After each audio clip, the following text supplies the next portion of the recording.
Bien, amados, en esta noche vamos a compartir la palabra del Señor. ¿Qué significa delito y cuáles son las consecuencias a la luz de la palabra de Dios? Vamos a ver varias cosas con respecto a lo que la ley nos dice, pero antes de tomar lectura a la palabra de Dios, tenemos que entender que la Biblia es un libro de códigos. La palabra de Dios es un libro que contiene fórmulas de tal manera que eso puede ser válido para cualquier tiempo.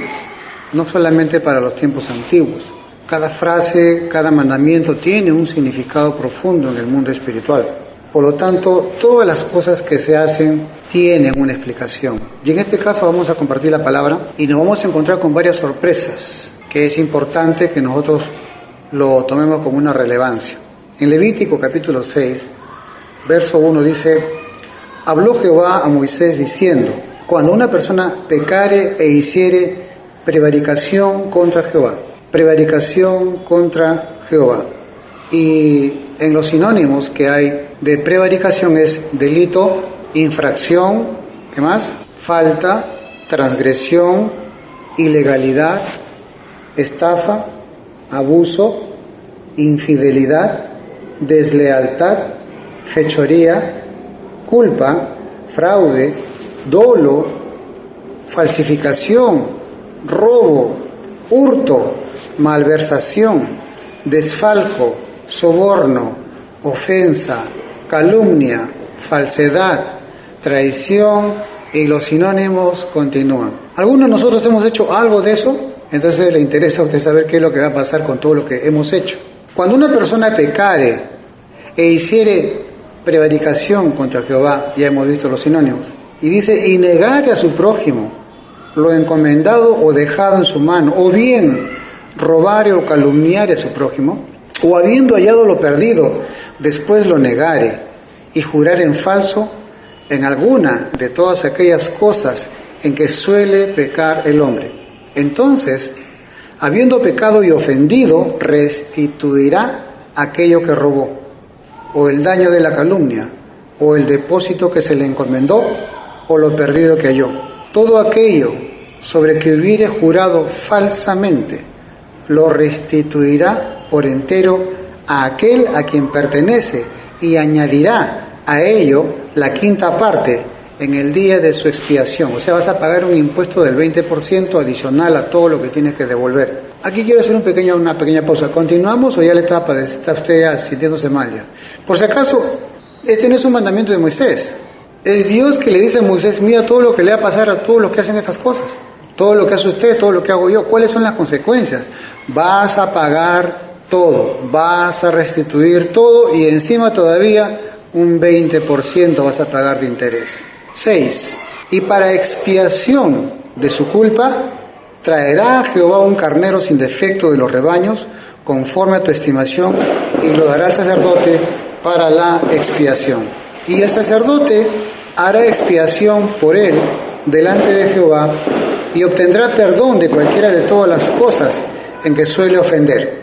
Habló aún Jehová a Moisés diciendo, manda a Aarón y a sus hijos y diles, este es Aarón y sus hijos y diles, esta es la ley del holocausto. El holocausto estará sobre el fuego encendido sobre el altar toda la noche, hasta la mañana el fuego del altar arderá en él. Y el sacerdote se pondrá sus vestiduras de lino y vestirá calzoncillos de lino sobre su cuerpo, y cuando el fuego hubiere consumido el holocausto, apartará él las cenizas de sobre el altar y las pondrá junto al altar. Después se quitará sus vestiduras y se pondrá otras ropas y sacará las cenizas fuera del campamento a un lugar limpio. Y el fuego encendido sobre el altar no se apagará, sino que el sacerdote pondrá en él leña cada mañana y acomodará el holocausto sobre él y quemará sobre él las grosuras de los sacrificios de paz. El fuego arderá continuamente en el altar, no se apagará. En otra versión dice, este es el fuego perpetuo que nunca debe faltar en el altar. Diga conmigo, fuego perpetuo. A ver, parece que es el frío. Vamos conmigo. Fuego perpetuo. Fuego perpetuo. Bien. Y continúa con una serie de mandamientos con respecto a los alimentos, a la flor de harina, con respecto a las ofrendas y muchas cosas más. Tenemos que entender un momentito todas estas cosas. Pastor, ¿pero qué tiene que ver con esto? Esto ha sido en la época de Moisés, en la época del templo antiguo y muchas cosas más. Ya hemos mencionado, amados, que la palabra de Dios es un libro de códigos. Es un libro en el cual Dios le dice a Moisés qué es lo que pasa en su creación. ¿Qué pasa cuando tú faltas a la verdad? ¿Qué pasa cuando tú cometes un error? ¿Qué pasa cuando tú, en el lenguaje bíblico, pecas? ¿Cuántos hemos pecado acá? Yo, el peor de todos, por supuesto. Entonces, esto le concierne a usted. Usted tiene que saber qué es lo que está pagando con respecto a su pecado.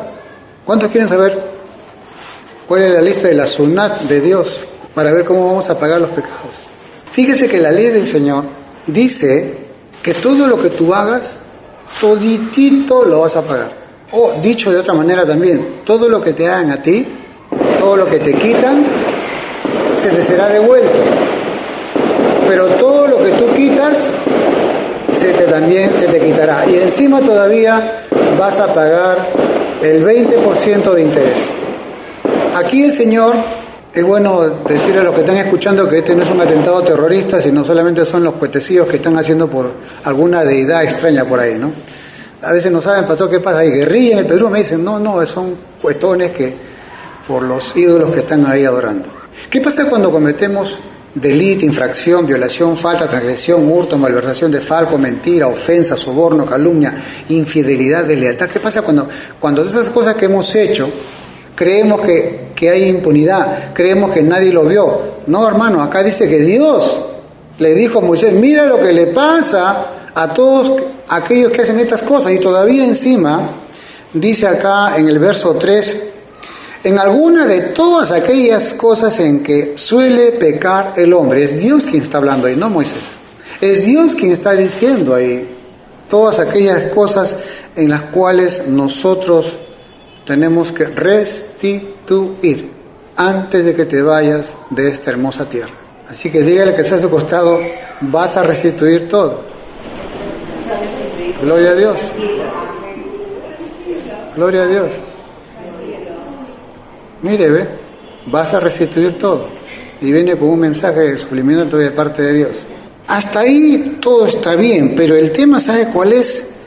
Es con respecto a la ley del holocausto. Dice la palabra de Dios, ya hemos entendido ya, de que bueno, vamos a tener que pagar, caballero. ¿Qué vamos a hacer?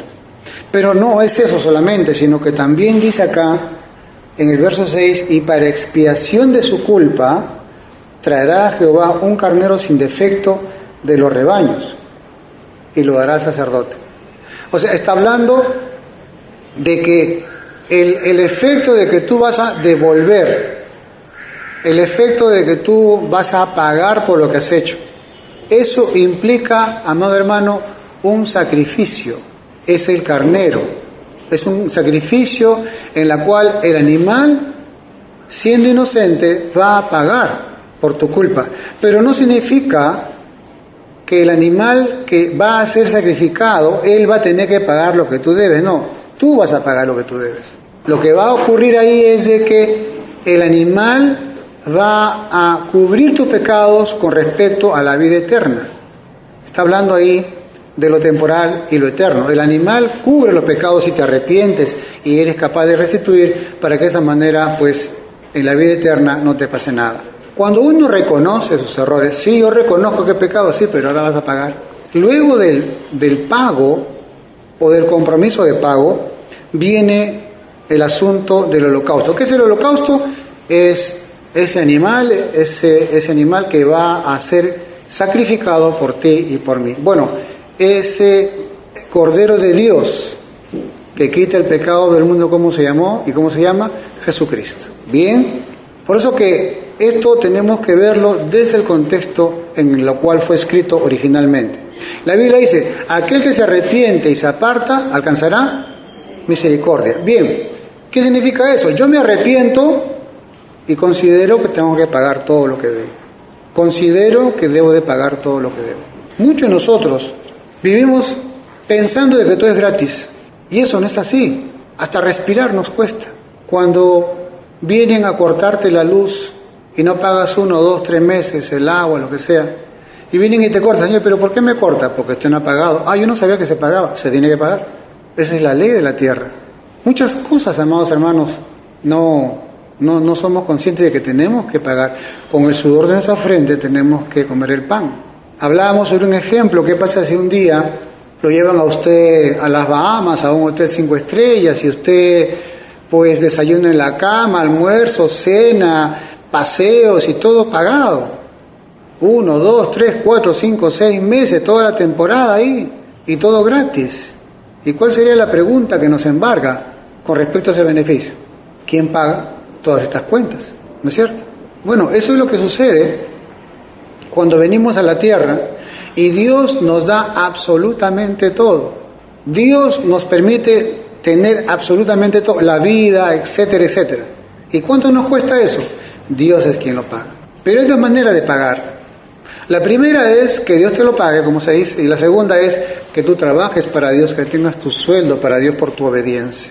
Cuando tú eres consciente, amado hermano, de que el dueño de todo es Dios y que Él te ha puesto acá como un inquilino y que tienes que pagar tu alquiler, ¿cuál es el alquiler que tienes que pagar? Tu obediencia a los mandamientos de Dios. Simple. Si tú no obedeces los mandamientos de Dios, se aplica esta ley del inquilinato. ¿Cuál es? Vas a tener que restituir todas las faltas que tú haces en relación a la voluntad de Dios, porque la humanidad está puesta acá mediante observancia, mandamientos que tienen que ver con el orden de Dios, el cosmos, el universo. Cuando uno en Cristo Jesús reconoce eso, entonces viene ahora el asunto de que todo lo que me sucede, todo lo que me pasa tiene que ver con una consecuencia de las cosas que yo he hecho. Quiero ir de frente al tema. Por eso que vemos que Pablo dice, porque sabemos que a los que aman a Dios, todas las cosas les ayudan a bien. ¿Por qué? Porque son facturas que te van a venir y que va a depender de tu actitud. Si cometes el mismo delito o decides, a partir de ahora, ya no quiero defraudar, no quiero cometer una violación, una falta, una transgresión, una ilegalidad, una estafa, un abuso, una infidelidad, una deslealtad, una fechoría, una culpa, una falsificación, un dolo, un robo, un hurto, una malversación, un desfalco, un soborno, una ofensa, una calumnia, una falsedad, una traición. Ya no quiero hacer esas cosas ya. Entonces, muy bien, viene a colación, amado hermano, el sacrificio de Cristo en la cruz. Dice la Biblia que Él pagó por nuestros pecados. Sí, pero la Biblia dice que Él pagó por la condenación del pecado. Por la condenación del pecado. Estabas condenado al infierno. Ya no te vas, pero ahora eres deudor de Jesucristo. ¿Y qué es lo que Dios nos pide, amado hermano? Simplemente ya no tener esa actitud antigua, sino que ahora cambiar de actitud y vivir correctamente de acuerdo a los cánones que están escritos dentro de la palabra de Dios. Muy bien, hasta ahí va la situación, pero acá viene el tema raro, rarísimo.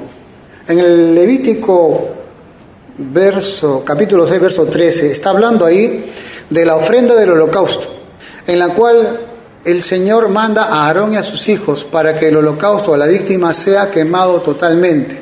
Y está hablando ahí, amado hermano, de que tienes que cambiarte de ropa, se lo estoy traduciendo rápidamente, para que de esa manera con tu ropa de lino, ropa de trabajo, estés permanentemente echándole leña al fuego toda la mañana y toda la noche hasta el día siguiente para que el fuego se consuma completamente y luego tú saques las cenizas y lo lleves fuera.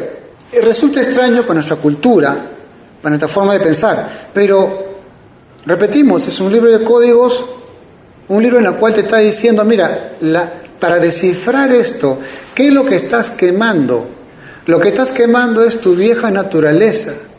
Lo que estás quemando es tus viejas actitudes, que eso permanentemente tienen que ser quemadas y tienen que sacar esas cenizas sacadas de tu vida totalmente. Esto es hasta ahora lo que entendemos por la palabra de Dios, pero mire usted lo que dice acá en el verso 13, dice, el fuego arderá continuamente en el altar, no se apagará. Esta versión 60 adolece de algo que el original lo dice muy claramente en la versión oro. Dice, este es el fuego perpetuo que nunca debe faltar en el altar. Y ese fuego perpetuo, escuche, permanentemente tenía que estar puesto por los sacerdotes. Pero ¿sabe qué? En el templo de Jerusalén, que ya no existe, que solamente hay un muro nada más, el muro de los lamentos, ya no hay fuego perpetuo. Y Dios ordena acá y dice que ese fuego va a arder perpetuamente. Entonces podemos decir que la palabra se equivocó, Dios se equivocó. ¿Qué pasó acá?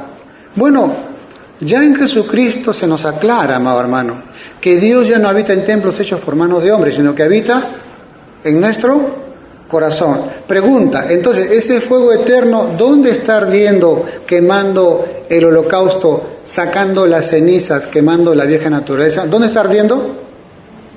En nuestro corazón. O sea que el fuego de Dios sigue ardiendo en su corazón, en mi corazón. Por eso que cuando usted peca, ¿cómo se siente? ¿Ah? ¿Cómo se siente cuando usted peca? Se siente mal. Ese es el fuego que está permanentemente ardiendo para quitar absolutamente todo y que ese sacrificio se queme todo hasta que solamente quede ceniza. O sea, que no quede nada de la vida anterior. Ahora se entiende cuando Pablo dice: de modo que si alguno está en Cristo, nueva criatura es, las cosas viejas pasaron, aquí todas son hechas nuevas. ¿Por qué? ¿Por qué son nuevas? Porque las cosas antiguas fueron quemadas totalmente. Y esto es una acción de Dios mismo dentro de nuestro corazón. Quiero hacer una pregunta un poquito privada, pero sin ánimo de ofender a nadie, sino yo le digo, a ver, levantemos la mano de los que todavía mantenemos algunos pecadillos por ahí, a ver. Uy, ay. Mire. Uy, dije levante la mano, no levante todo. Amado hermano, alégrese porque eso va a ser consumido. Eso va a ser quemado. El mismo Dios se va a encargar, salvo que usted obedezca. ¿Cuántos tienen ustedes algunos apegos? Bueno, no se preocupe que el Señor lo va a desapegar, tarde o temprano. Es que pastor, es que soy débil. No se preocupe, hermano. Qué bueno que usted diga que es débil, porque eso permite que Dios diga: eres débil. Bueno, pues hijo, en buena hora. Decir soy débil es decirle: doctor, estoy enfermo, ya no puedo confiar en nadie, ni en nada, ni en mi salud. Me pongo en las manos de usted. En el mundo espiritual decir soy débil es decir: Señor, me pongo en tus manos. Muy bien, va a decir Dios, véngase para acá, súbase al altar y bueno, pues gócese con este fuego que va a estar ardiendo mañana, tarde y noche, porque este fuego, este consumir de la vieja naturaleza no te va a dejar en paz hasta que sea consumido totalmente. ¿Qué le parece? Pero es que no puedo. No se preocupe, hermano, tarde o temprano, más temprano que tarde, eso va a desaparecer de usted totalmente, porque el mismo Dios se va a encargar. No se olvide, hermano, que todo lo que está escrito en el Antiguo Testamento, de toda la Biblia, eso es lo que le pasa a usted, eso es lo que me pasa a mí. Pero pastor, no es que Cristo pagó mis deudas, Cristo lo pagó todo, que para que no, momentito, es que muchas veces hacemos de un versículo la del vivo, bueno, no, que tú me prometiste, ¿no? Como la novia fea, que tú me diste un beso, cásate conmigo. Oye, te di un besito nomás, no es para tanto. Pero no vamos agarramos un versículo, no, Jesucristo pagó todo, que siga pagando. Que siga pagando el Señor, porque yo tengo un montón de cosas y pues yo ¿cómo lo voy a pagar? No te preocupes, hermano, vas a pagar hasta el último centavo. Y lo sigues haciendo. Y alégrate, hermano, porque tu cuenta va a ir disminuyendo. Entonces, ¿por qué te enfermaste? ¿Por qué pasaron cosas y problemas en tu casa? ¿Por qué te pasaron cosas a ti? Nadie, amado hermano, es capaz de ver sus deudas. Como diríamos, el camello nunca ve su joroba. Miramos la paja del ojo ajeno y no miramos la viga dentro de nosotros. Pero acá tenemos una acción de Dios maravillosa que hace que este fuego permanentemente esté quemando la vieja naturaleza. Y la verdad, amado hermano, yo puedo decir que sí, porque ya soy un anciano de 60 años. Y puedo ver muchas cosas que Dios ha quemado en mi vida. Y le estoy muy agradecido porque no podía con eso. ¿Quiere saber qué cosas es? ¿Le cuento? ¿Sí? ¿Sí? ¿Quién quiere saber? No seas chismoso, pues es una persona personal, tú y Dios. Tú con tu altar, yo con mi altar. Cada uno cargue su cruz y siga a Jesucristo. No tenemos por qué juzgar a nadie porque, amado hermano, esto sucede con todos los seres humanos. Cuando vea usted una persona por aquí, por allá, o alguien que usted detesta, etcétera, etcétera, tenga un poco de pena porque ese también está ardiendo como usted. Gracias a Dios que usted ha sido llamado por el Señor. Gracias a Dios que se ha puesto una pausa a tus desgracias. Y ahora Dios quiere transformar esa desgracia en bendición. Gracias a Dios que eres consciente de decir, he pecado. El hecho que estemos en las cosas de Dios significa, somos débiles, dependemos de ti, Señor. Solos no podemos manejarnos. Jesús dijo, sin mí, nada podéis hacer. Y este estatuto perpetuo, en la cual este fuego maravilloso va a arder eternamente, es el mismo Dios que se va a encargar de hacerlo en tu corazón y en mi corazón. Y nadie puede eludir esto. Por eso me gustan las cosas de Dios. ¿Sabe por qué? Porque no va a permitir injusticias para nadie. Por lo tanto, amado hermano, a usted le compete y a mí me compete únicamente preocuparnos solo por nosotros. Porque a cada uno le va a ser dada su rendir cuentas en algún momento. Hasta ahí podemos ver otras cosas más. Dice acá en el verso 10, el sacerdote se pondrá su vestidura de lino y vestirá calzoncillos de lino sobre su cuerpo, y cuando el fuego hubiere consumido el holocausto, apartará él las cenizas de sobre el altar y las pondrá junto al altar. Después se quitará de sus vestiduras y se pondrá otras ropas y sacará las cenizas fuera del campamento a un lugar limpio. ¿Qué está diciendo, mamá? La Biblia dice que somos un reino de sacerdotes y gente santa. La Biblia dice que no hay mayor privilegio que servir a los demás, dar su vida por los demás. Y eso es lo que está aplicando a nuestras vidas.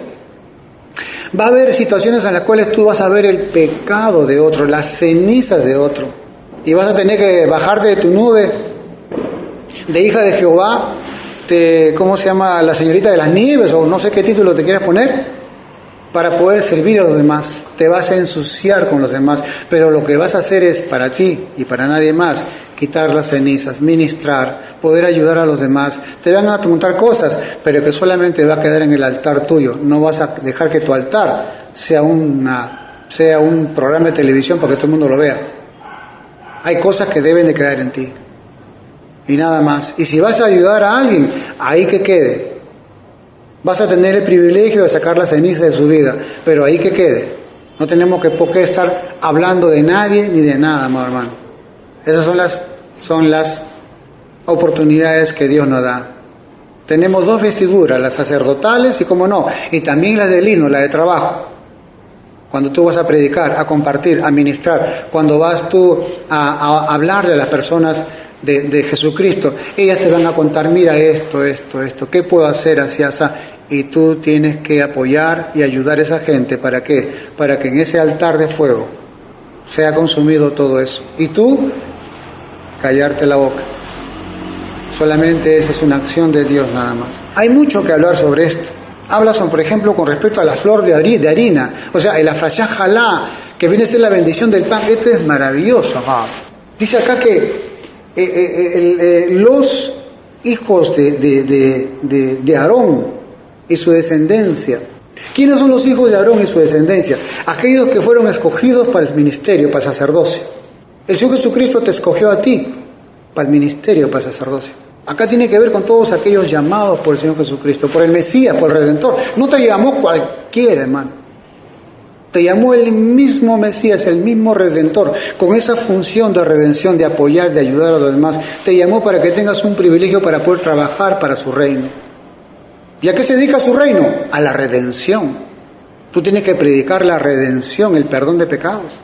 Y aquí dice que a usted y a mí, habla con respecto a la harina y al aceite. Hay un mandamiento que dice, cuando entrares a la tierra prometida y comieres de su fruto, apartarás un puñado de flor de harina con aceite, lo pondrás en el altar, lo quemarás. ¿De qué trata todo eso? Parece ritos extraños, pero no, tienen su explicación. ¿Cuál es la explicación?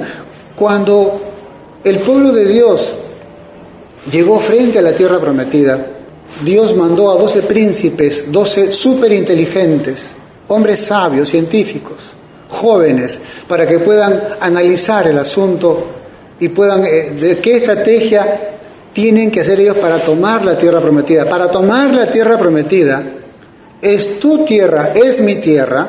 ¿Sabe qué? Otros lo han tomado ilegalmente y tú tienes la oportunidad para que legalmente puedas recuperar esa tierra. Pero ¿sabes qué? Tienes que sacar ahí a los invasores. Es simple, ¿no es cierto? O sea, fácil no te la vas a llevar. Tienes que luchar para cada cosa que Dios te ha dado. ¿Quieres saber predicar? Tienes que estudiar. ¿Quieres que la gente, quieres tener el don de la sanidad? Pues tienes que vivir en santidad. ¿Quieres llegar a mucha gente? Pues tienes que dedicarte a estudiar para que puedas llegar a todo tipo de gente. Hay un sacrificio que los hijos de Dios tenemos que hacer para que de esa manera podamos servir mejor a los demás. Pero estos príncipes solamente 10 aflojaron, 2 fueron obedientes. Y estos 10 fueron consumidos. Así Dios no quiere gente que esté tomando su tierra prometida, pero que esté aflojando o esté siendo cobarde, porque es Dios quien te lo ha dado. No tienes por qué tenerle miedo a nada ni a nadie de todas las bendiciones que Dios te ha dado en esta nueva vida en Cristo Jesús. Entonces, en virtud de que estos 10 príncipes no fueron agradecidos, en vez de agradecer, hablaron mal de la tierra. Entonces Dios le da una nueva orden ahora. ¿Cuál es? Cuando comieres el fruto de la tierra que Dios te dio, vas a apartar y vas a quemar una parte con aceite. ¿Qué está diciendo ahí? Reconoce que Dios te lo ha dado. No es que, por ejemplo, hoy en día una frashá jalá moderna es orar por los alimentos. Cuando usted come los alimentos, Señor, gracias te damos por este pan que viene de ti. Eso es lo que está diciendo. Pero no solamente Dios te da el pan, Dios te da la vida, Dios te da a tus padres, Dios te da a tus hijos, Dios te da a tu esposo, Dios te da absolutamente todo. No tienes por qué renegar de lo que Dios te dio. Hasta aquí quiero hacer una pausa. ¿Continúo? No le va a gustar lo que viene después. ¿Continúo? Bien, entonces no tienes por qué renegar del marido que tienes, no tienes por qué renegar de la mujer que te ha dado, una joyita, no tienes por qué renegar, ¿entiende usted? Dios te lo ha dado, ¿por qué tienes que renegar? ¿Por qué tienes que rajar? Me iba a atrever a preguntar, ¿cuántas hermanas han rajado a sus maridos? No lo diga, hermano, ahí no lo dejemos. ¿O cuántos maridos han rajado a sus mujeres? Ahí nomás. Pero eso es lo que está diciendo acá el Señor. Te está diciendo a ti, amado hermano y amada hermana, a mí también, de que este acto que hoy en día también el pueblo judío lo hace. Una mamá al preparar el pan o comprar un pan kosher, ¿qué hace? Agarra un pedacito y lo quema ahí en la hornilla y lo pone en un platito y lo pone en la mesa. Esa es una especie de ofrenda a Dios para reconocer lo que Él nos da. Cuando la mujer mira a sus hijos, mira a su esposo, mira a su hija, mira a su hijo, mira a sus nietos, con ese pedazo de carbón está diciendo gracias Señor por lo que tú me has dado. Gracias Señor por todas las oportunidades. Gracias Padre porque voy a trabajar y vengo todavía vivo. Gracias Padre porque mis hijos van a estudiar y regresan vivos. Gracias porque los cuidas. Gracias por el sueldo. Gracias por la vida. Gracias por la ropa. Gracias por la comida. Gracias por la digestión. Gracias por el sueño.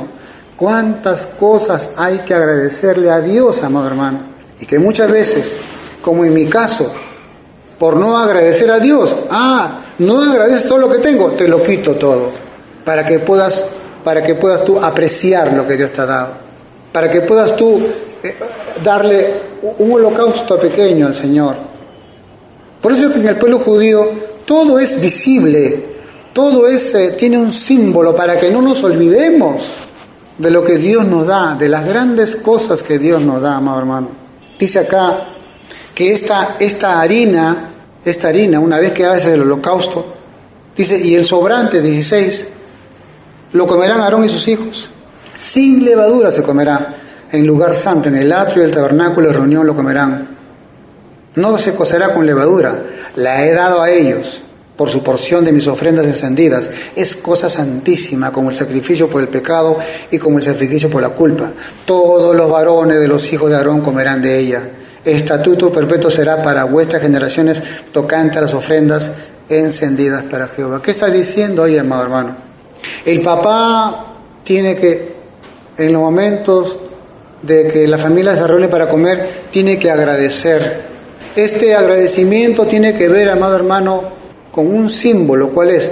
La harina sin levadura. ¿Qué te está diciendo ahí? Los hijos de Aarón no podemos participar con levadura. Nuestro alimento físico, lo que nosotros estamos alimentándonos con los ojos, con los oídos, absolutamente todo tiene que ser sin levadura. Pablo dijo, examinarlo todo, retener lo bueno. Los hijos de Dios, los descendientes de Aarón, usted y yo, que estamos en Cristo Jesús, no podemos participar de las tinieblas. No podemos ensuciarnos con cosas baratas. No podemos estar con levadura. No podemos estar con amistades que no convienen. No podemos, etcétera, etcétera, etcétera. Porque Dios a usted le apartó. Dios a usted lo eximió. Y dice acá que estatuto perpetuo serán para los hijos de Aarón y los hijos de Leví también.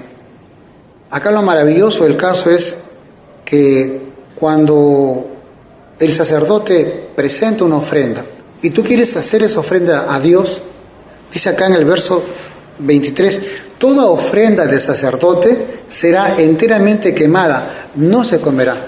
¿Qué significa eso, hermano? ¿Qué significa para nosotros hoy día? Tú quieres dar una ofrenda, o sea, tú quieres hacer un bien, tú quieres hacer algo a tu prójimo. Si tú has decidido hacerlo, hazlo y ahí queda. Si tú quieres hacerlo, hazlo. Si en tu corazón tú lo decidiste, hazlo, pero no te niegues.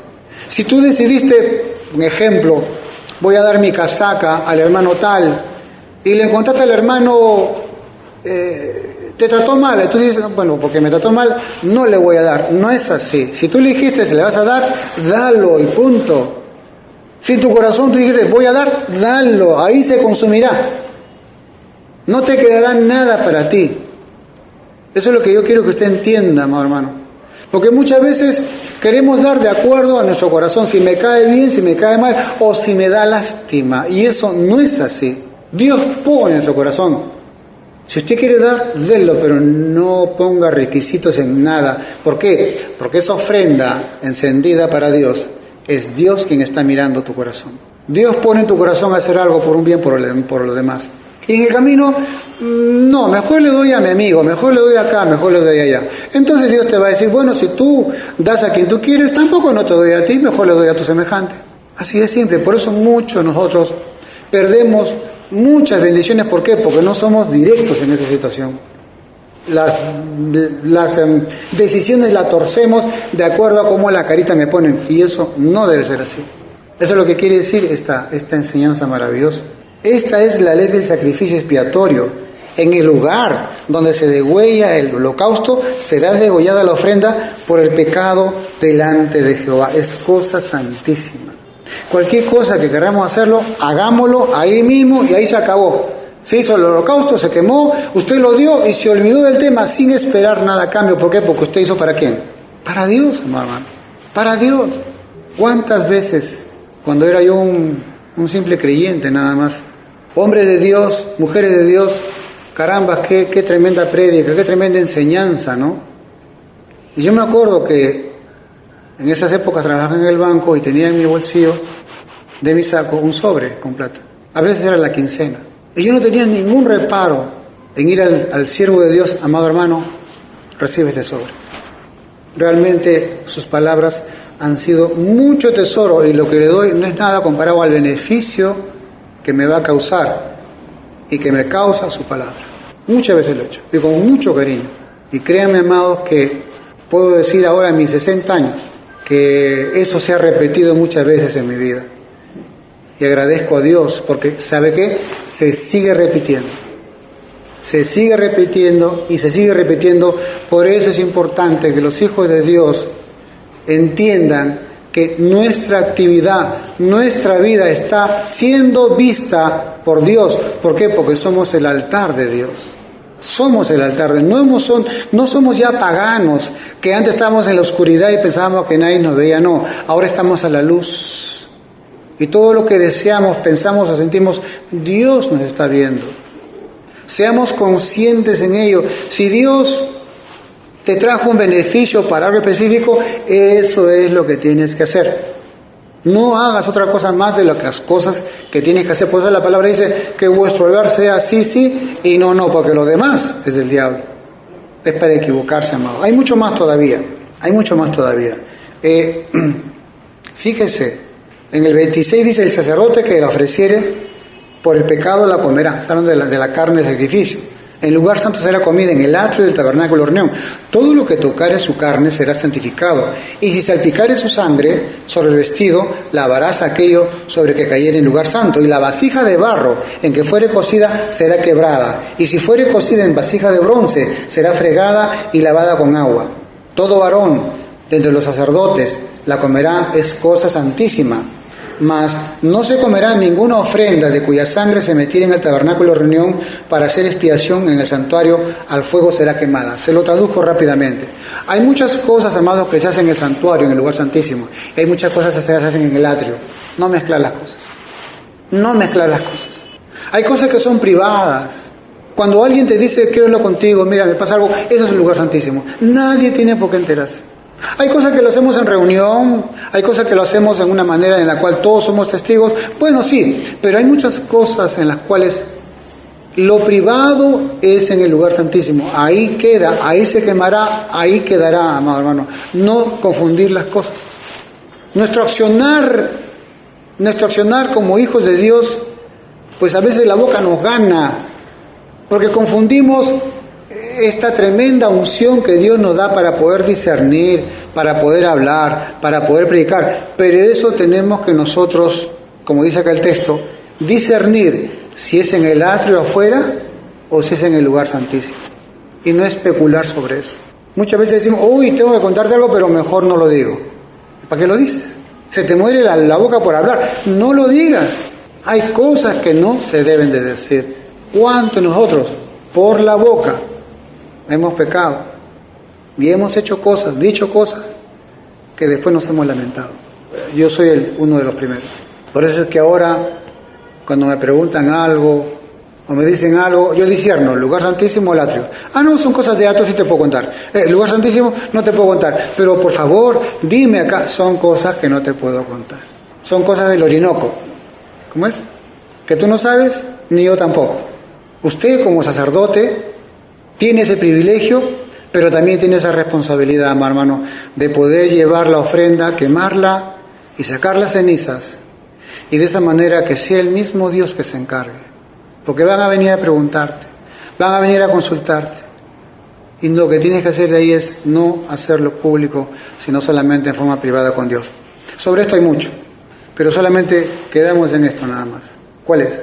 El mandamiento de Dios. ¿Cuál? Levítico 6:13.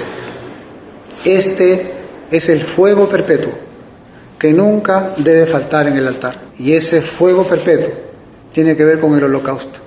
Aquí no estamos quemando a la vieja naturaleza con sus costumbres, y esto es perpetuo. Esto es perpetuo. Esto va a continuar. ¿Por qué? Porque tu lugar y mi lugar es en el lugar santo, en el cielo, en la vida eterna. Y aquí es el lugar de expiación para poder ir quemando todas esas cosas y presentarnos delante de Dios, como dice la palabra, la estatura del varón perfecto, sin mancha y sin arruga.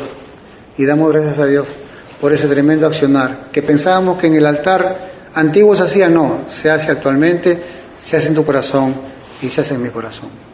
Vamos a ponernos de pie y vamos a darle gracias a Dios por esta noche.